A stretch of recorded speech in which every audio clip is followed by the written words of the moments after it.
Buenas tardes, profesora. Mi nombre es Diana Artiaga y en esta oportunidad vamos a hablar sobre los temas abordados en la unidad 1 y en la unidad 2.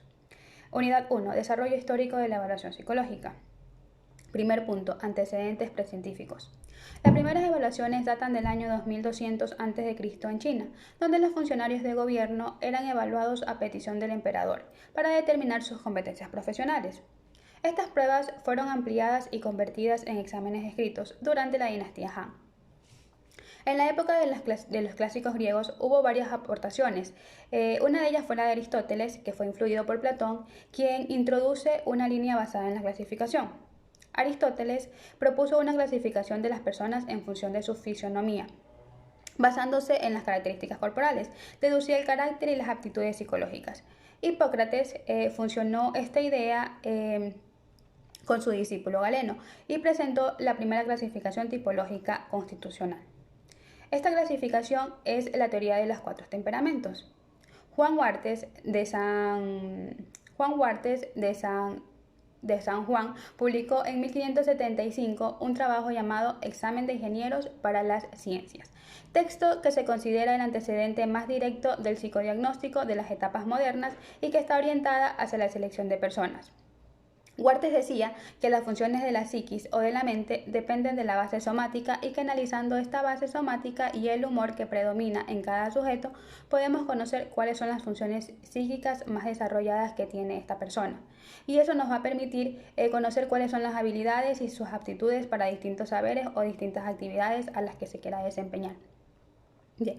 Como segundo punto, antecedentes científicos, vamos a hablar sobre algunos autores que datan sobre la evolución. Como primer punto, Weber y Fechner en 1870 aportan la creación del autoinforme como técnica de evaluación y elaboran toda una serie de métodos y técnicas que se utilizan actualmente en el campo de la evaluación subjetiva. Pinel, en el año de 1826, incluye como elemento fundamental para la evaluación el estudio de las historias clínicas. Esquirol, en 1840, sintetiza la historia familiar. Ghislaine, en 1860, produce como técnica de evaluación la primera entrevista estructurada. Reyer, en 1855, plantea una batería de 8 subtests para explorar las lesiones cerebrales. A él se le considera el propulsor de la neuropsicología. Kraepelin hace una de las primeras clasificaciones de los trastornos mentales. Actualmente se siguen utilizando. Además, hizo el primer test de asociación libre para estudiar los efectos del alcohol y de las drogas. Stalin Hall y Fisher presentan los primeros test escolares. Dearborn utiliza la primera serie de manchas de tinta para el estudio de la imaginación. Es el pionero que dará lugar en el año de 1930 al test de Rorschach.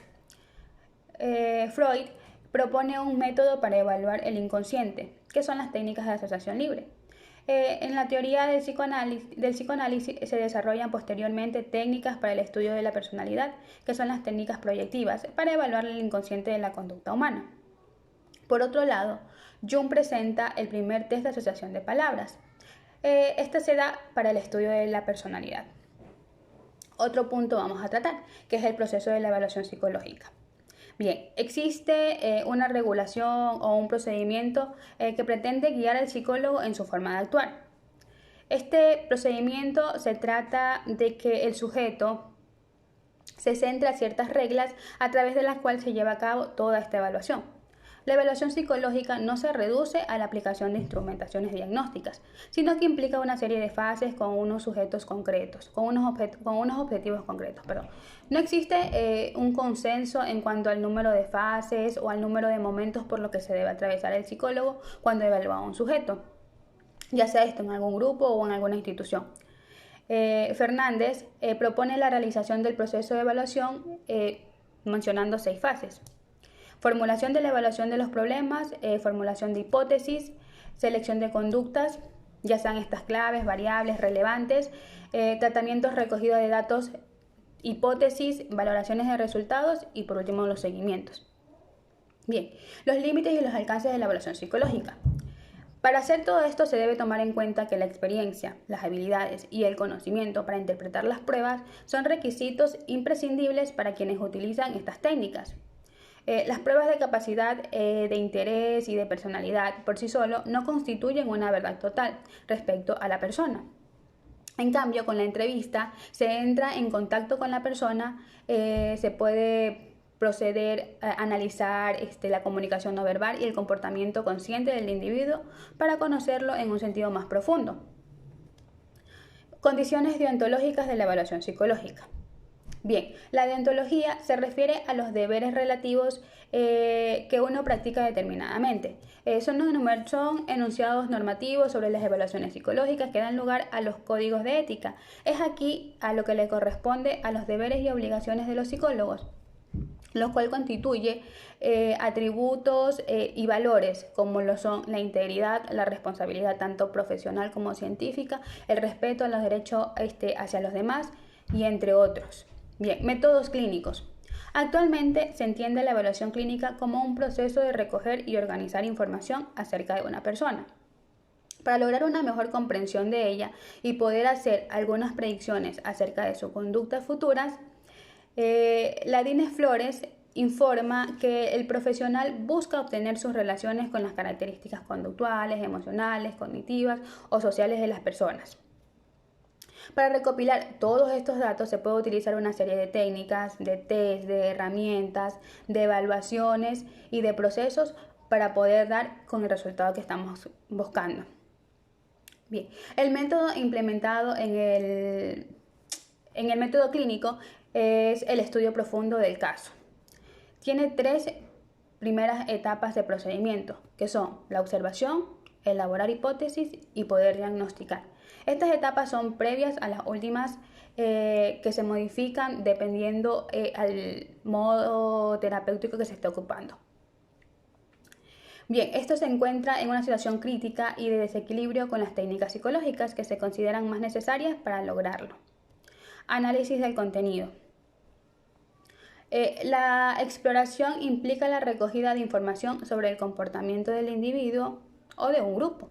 El análisis consiste en interpretar los datos recogidos cara a cara, construir un juicio o un modelo funcional del individuo en su medio ambiente y generar un contexto particular.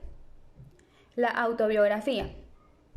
La autobiografía es una técnica subjetiva, cualitativa, que proporciona datos de la vida personal, con las diferencias de que se escribe en solitario.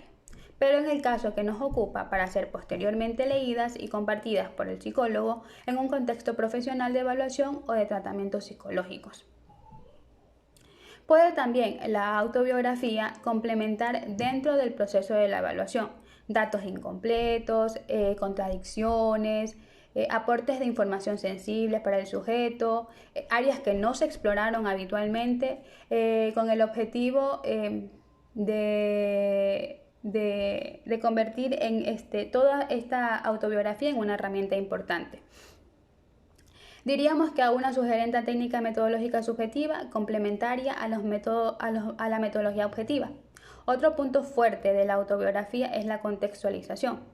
Cuando un paciente narra hechos sobre su vida en una entrevista o a través de otros autoinformes, estos pueden quedarse descontextualizados.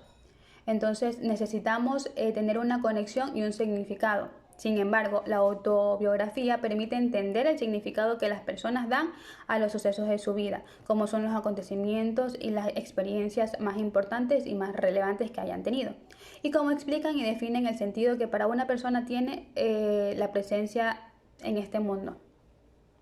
Las tesis ya pueden ser proyectivos o pueden ser psicométricos. Los test proyectivos tienen la particularidad de facilitar que la persona tenga aspectos de la personalidad inconsciente, es decir, que cuestione las cosas que él mismo desconoce. Puede ser ansiedad, conflictos, deseos. Este test presenta postulantes consignas poco estructuradas de gran impresión, para facilitar que tenga que poner en juego más de su mundo interno. Explorar aspectos profundos de la personalidad, cosas que no se hayan topado. Y los test psicométricos, como su nombre lo indica, miden distintos aspectos que hacen y miden la psicología de la persona. Podemos decir que miden y comparan los resultados estadísticamente. Como por ejemplo, nos sirven si queremos indagar si las habilidades para resolver problemas lógicos, matemáticos de un postulante es destacable, se encuentra en la medida o por debajo del promedio de la población con la que se la compara. Algunos resultados podrían ser factibles y otros no. En algunos de los test psicométricos hay respuestas correctas y otras que son incorrectas. Sin embargo, es posible a través de los test psicométricos evaluar también rasgos conductuales de la personalidad, como puede ser empatía, estilos de liderazgo, entre otras. Esto suele hacerse a través de cuestionarios, a través de encuestas. Si bien en estos casos no hay respuestas correctas o incorrectas, dar una respuesta suele ubicar a la persona en determinada tipología, por ejemplo, de ejercer un liderazgo o poder alcanzar el puesto al que está desempeñado. Esto es todo lo que es la exposición.